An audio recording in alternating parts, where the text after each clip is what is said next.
यह वीडियो कक्षा 10वीं के छात्रों के लिए है जो द्विघात समीकरण चैप्टर से ली गई है और प्रश्नावली 4.3, वो भी किस बुक से प्रश्नावली 4.3? एनसीईआरटी की ओरिजिनल बुक से प्रश्नावली 4.3 का क्वेश्चन नंबर 3 है। इसमें दो क्वेश्चन है, पहला ये है और दूसरा ये है। इन दोनों प्रश्नों को हल करना है और कहा गया है कि निम्नलिखित समीकरणों के मूल ज्ञात कीजिए, यानी इसका और इसका हमको मूल ज्ञात करना है। मूल का मतलब होता है इसका आंसर लाना है।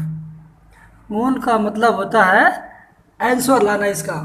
तो चलिए हम पहला एक क्वेश्चन आपको सॉल्व करके दिखा देते हैं, उसके बाद दूसरा भी सॉल्व करके दिखा देंगे।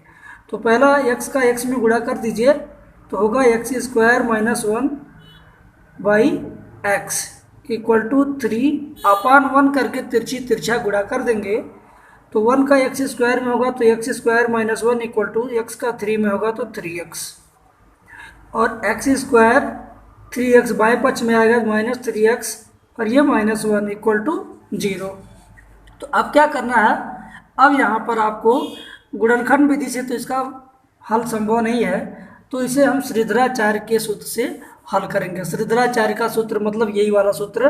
पहले हम a निकालने 1 और b का मान होगा -3 और c का मान होगा -1। हम सूत्र यूज करेंगे x बराबर -b प्लस माइनस करड़ी के अंदर b² - 4ac अपॉन 2a। ये सूत्र हम यूज करेंगे इसको सॉल्व करने के लिए। उसके बाद हम लोग इसका मूल प्राप्त कर लेंगे। तो x इक्वल टू -b की जगह पर b का वैल्यू -3 रखेंगे यहाँ पे और प्लस माइनस करड़ी के अंदर b की जगह b का वैल्यू -3 का स्क्वायर -4 इंटू a का जगह पर 1 और c की जगह पर -1 रखना है बाई 2 इंटू a की जगह पर फिर से रखना क्या 1 रखना है। तो x इक्वल टू हो जाएगा, ये दोनों माइनस आपस में प्लस हो जाएंगे +3 प्लस माइनस करड़ी के अंदर -3 का स्क्वायर होगा +9 माइनस गुड़े माइनस प्लस 4 एकम 4 बटे कितना होगा 2 एकम 2। तो यहाँ पर आपको मिल रहा 3 प्लस माइनस करड़ी के अंदर 9 4 13/2। यदि इसका वर्गमूल होता 13 करड़ी से बाहर आता तो हम उसको बाहर कर लेते, लेकिन नहीं आ रहा तो उसको वहीं पर छोड़ देंगे। तो इसका मूल यही होगा, प्लस में भी वही है माइनस में भी वही है। अतः समीकरण के मूल अल्फा और बीटा दो मूल होते हैं, तो दोनों मूल, एक मूल प्लस वाला हो जाएगा 3 प्लस करड़ी में 13, 3 प्लस करड़ी में 13/2 पहला मूल, और दूसरा मूल होगा 3 माइनस करड़ी में 13/2। प्लस वाला लेंगे तो पहला मूल और माइनस वाला लेंगे तो दूसरा मूल। तो इस तरीके से हमने क्वेश्चन नंबर तीसरे के पहले का मूल ज्ञात कर दिया। अब यहीं पर हम एक लाइन से डिवाइड कर लेंगे एरिया और यहीं पर हम इसको भी सॉल्व करेंगे और इसका भी मूल ज्ञात करेंगे। तो ध्यान से देखें आप। सबसे पहले हम x + 4 x - 7 का एलसीएम लेंगे। एक ब्रैकेट में लिखेंगे x + 4, अगले ब्रैकेट में लिखेंगे x - 7। x - 7 का 1 में गुणा करेंगे तो x - 7 माइनस लिख करके ब्रैकेट में ही लिखना ज़्यादा सूटेबल रहेगा। x + 4 का 1 में मल्टीप्लाई होगा तो x + 4 बराबर 11/30। अब देखिए आप x - 7, ये ब्रैकेट ओपन होगा तो -x - 4 नीचे मल्टीप्लाई कर दो x का x में, x² x का 7 में तो -7x, 4 का x में तो +4x और 4 का 7 में तो 4 × 7 = 28 - 28 बराबर 11/30। आगे देखते हैं हम आगे कैसे हल होगा। +x -x काट दिया जाएगा, -7 - 4 -11 बटा x² -7, 4 में से 7 घटा देंगे -3x -28 बराबर 11/30। तो यहाँ पर एक चीज़ आपको मिल रही है, ऊपर से 11 काट लीजिए तो यहाँ ऊपर बचेगा -1 बाई x² -3x -28 बराबर 1/30, क्योंकि इधर भी 11 कटा तो 1 बचेगा। अब हम तिरछी तिरछा गुणा करेंगे तिरछी तिरछा गुणा करेंगे तो 1 का इसमें होगा तो x square minus 3x minus 28 बराबर 30 का 1 में गुणा होगा तो minus 30। X square minus 3x minus 28 minus 30 बाएं पक्ष में आएगा प्लस 30 बराबर 0। और एक्स स्क्वायर माइनस 3x 30 में से 28 घटा दिया जाए तो आ जाएगा कितना 2 आ जाएगा बराबर 0। तो ये गुणनखंड विधि से भी आराम से हो जाएगा, श्रृंखलाचार्य के सूत्र से भी हो जाएगा, पूर्ण वर्ग से भी हो जाएगा। तो हम यहाँ पर कोई विधि का नाम नहीं लिया गया कि इसको किस विधि से हल करना है। तो हम सबसे पहले अपनी सबसे साधारण विधि जो है गुणनखंड विधि, उसी से इसको हल करेंगे। 2 का 1 में गुणा करेंगे तो 2 आएगा, जोड़ने पर 3 आना चाहिए तो 2 और 1 3 हो जाएगा। X square minus 2x minus 1x plus 2 बराबर 0। तो यहाँ दोनों में x कॉमन ले लीजिए तो होगा x माइनस 2, यहाँ पर माइनस 1 कॉमन ले लीजिए, x माइनस 2 बराबर 0।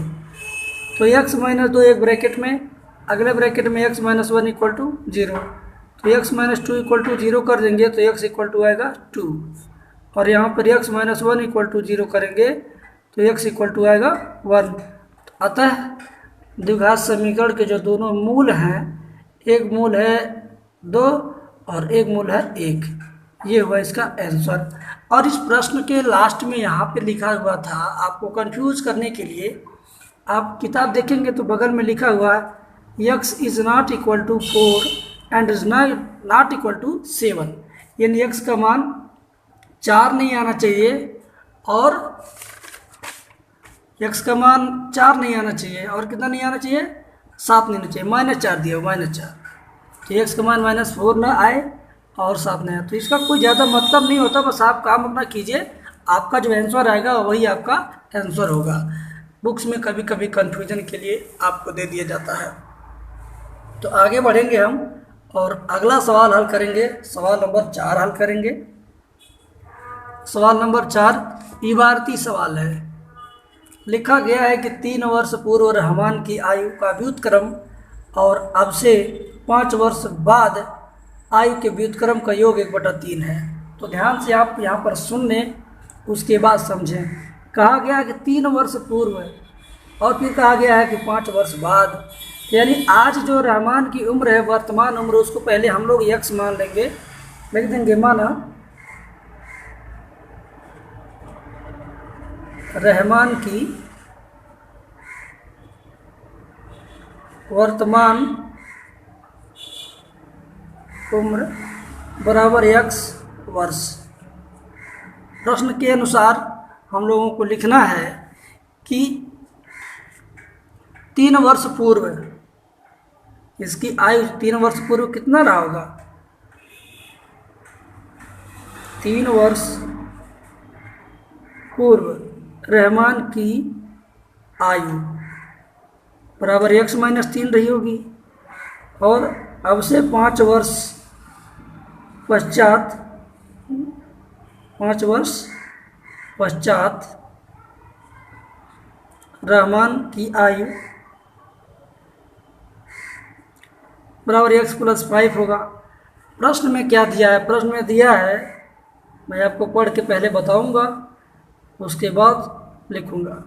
प्रश्न में दिया है कि 3 वर्ष पूर्व और 5 वर्ष बाद की उम्र का व्युत्क्रम का योग 1/3 है, यानी 3 वर्ष पूर्व के उम्र का व्युत्क्रम 1/x माइनस 3 होगा, और 5 वर्ष बाद के उम्र का व्युत्क्रम 1/x प्लस 5 होगा। इनका योग 1/3 दे रहा है। इनका योग कितना? 1/3।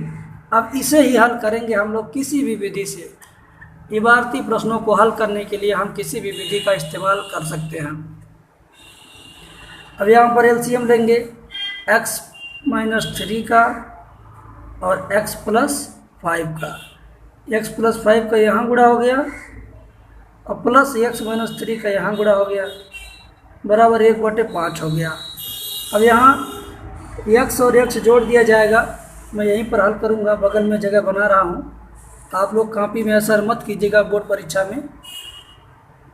एक्स और एक्स जोड़ देंगे 2x होगा, 5 में से 3 घट जाएगा तो 2 होगा, बटे नीचे गुणा कर लीजिए x का 5 में, 5x सॉरी x का x में तो x स्क्वायर होगा, तो उसको बाद में लिख दे रहे हैं क्या करना है। मैंने x का पहले 5 में कर दिया तो 5x, फिर x का x में किया तो x स्क्वायर, -3 का x में करेंगे तो -3x, और -3 का 5 में करेंगे 3 5 15 -15 बराबर 1/5। तो यहाँ पर 5 का ऊपर गुणा हो जाएगा और इतने का गुणा 1 में होगा। तो ध्यान से देखिए, पहले मैं स्क्वायर वाला पद लिखूँगा x स्क्वायर, और 5x में से 3x घटा देंगे तो 2x -15 बराबर 5 दूना 10x प्लस 5 दूना 10, और x square left hand side में और प्लस 2x, 10 बाएं पक्ष में आएगा -10x -15, 10 बाएं पक्ष में आएगा -10 बराबर 0। तो x स्क्वायर 2 में से 10 जाएगा -8x, और 15 10 हो जाएगा 25 15 10 हो जाएगा 25, -25 बराबर 0। अब इसके आगे करेंगे हम लोग क्या, 5 पच्चे 25 होता है, 5 पच्चे 25। यहाँ पर कुछ कैलकुलेशन मिस्टेक हुआ है, कैलकुलेशन में कुछ मिस्टेक्स हुआ है, देख लिया जाए पहले क्या मिस्टेक हुआ है। x + 5 x - 3, x का 5 में गुणा तो 5x, x का x में गुणा तो x स्क्वायर -3x -15, 5 दूनी 10, 5 दूनी 10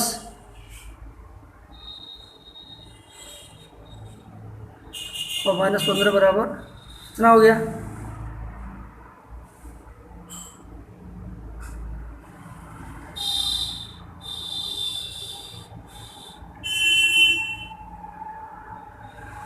हाँ यहाँ पर एक मिस्टेक हुआ, बम्पर मिस्टेक हुआ जो आप लोग पकड़ लिए होंगे, लेकिन मैं नहीं पकड़ पाया था, अब मैं पकड़ गया।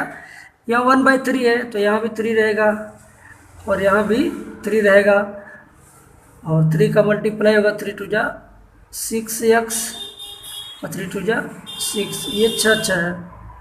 अब क्या होना है, 2x में से 6x घटेगा तो यहाँ आ जाएगा -4x, और ये भी है कितना 6 है तो -15 -6 -21 होगा। तो अब तो भाई आपको मैंने डिस्टर्ब कर दिया, माफ़ी चाहूँगा इसके लिए। ये इक्वेशन बन के आया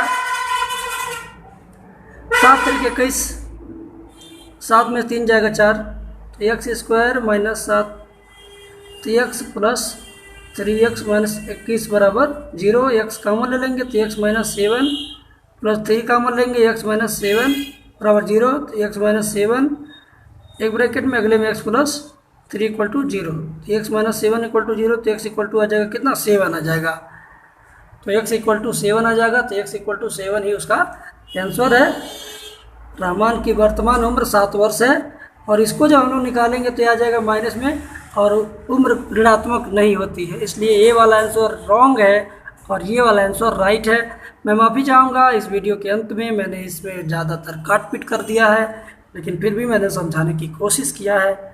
आगे से ऐसा नहीं होगा, कोशिश करूँगा कि साफ साफ और अच्छे अंकों में, अच्छे अक्षरों में, अच्छे तरीके से आपको मैं समझाऊँ। तो फिर मिलेंगे अगले दिन अगले वीडियो में, तब तक अपना ख्याल कीजिए। नमस्कार।